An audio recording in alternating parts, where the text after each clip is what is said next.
Hi കൂട്ടുകാരെ, ഇന്ന് വളരെ പെട്ടെന്ന് ഉണ്ടാക്കിയെടുക്കാൻ പറ്റിയ ടേസ്റ്റി ആയിട്ടൊരു 4 മണി പലഹാരമാണ് നമ്മളിവിടെ ഉണ്ടാക്കാൻ പോകുന്നത്. ഈ ചാനൽ ഇഷ്ടപ്പെട്ടാൽ സബ്സ്ക്രൈബ് ചെയ്യണേ. അതിനുവേണ്ടി 3 വലിയ സവാള ഇതേപോലെ വട്ടത്തിലരിഞ്ഞത് നമ്മൾ കറക്റ്റായിട്ട് വട്ടത്തിൽ തന്നെ അരിഞ്ഞെടുക്കണം. എന്നിട്ടത് ഇതേപോലെ ലെയറായി എടുത്ത് ഒരു പാത്രത്തിലേക്ക് മാറ്റി വെക്കാം. നമ്മളിവിടെ പാത്രത്തിൽ മാറ്റി വെച്ചിട്ടുണ്ട്. ഇനി നമുക്കത് എങ്ങനെയാണ് ഉണ്ടാക്കുന്നതെന്ന് നോക്കാം. അതിനു വേണ്ടിയിട്ട് ഒരു 3 സ്പൂൺ മൈദാ മാവ്,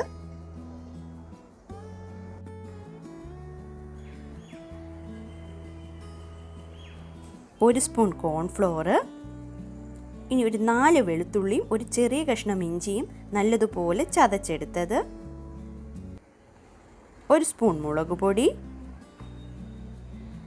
ആവശ്യത്തിന് ഉപ്പ്,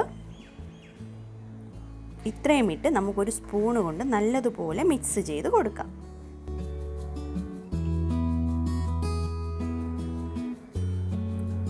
ഇനി നമുക്കിതിലേക്ക് ആവശ്യത്തിന് വെള്ളം ഒഴിച്ചു കൊടുക്കാം.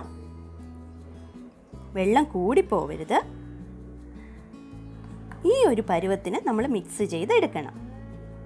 നമ്മുടെ മാവ് ഇവിടെ റെഡി ആയിട്ടുണ്ട്. നമുക്കിതിനു വേണ്ടി ബ്രെഡ് ക്രംസ് വേണം. ഒരു 4-5 റസ്കോ ബ്രെഡോ ഇതിലേതെങ്കിലും ഒന്ന് നന്നായിട്ട് മിക്സിയിലിട്ട് പൊടിച്ചെടുത്തത്.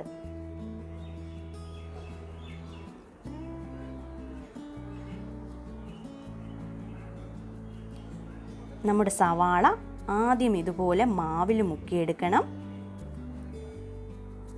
പിന്നെ നമ്മുടെ ബ്രെഡ് ക്രംസ് ഇതേപോലെ എല്ലാ ഭാഗത്തും വരുന്നത് പോലെ നമ്മളൊന്ന് മുക്കിയെടുക്കണം.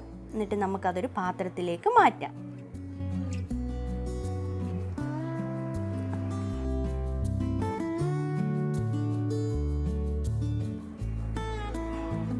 ഒരു ഹൈ ഫ്ലെയിമിലിട്ട് വേണം നമ്മൾ ഫസ്റ്റ് ഇത് അങ്ങോട്ട് ഇട്ട് കൊടുക്കാൻ.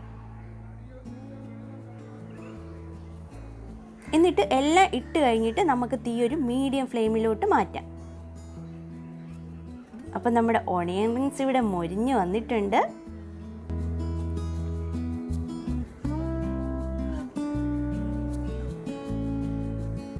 ചായയുടെയും കട്ടൻ ചായയുടെയൊക്കെ കൂടെ കഴിക്കാൻ പറ്റിയ വളരെ ടേസ്റ്റി ആയൊരു സ്നാക്സാണ്.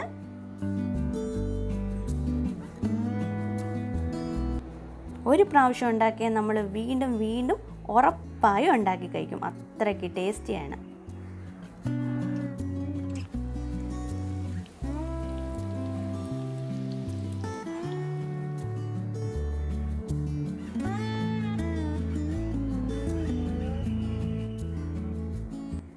Thank you for watching.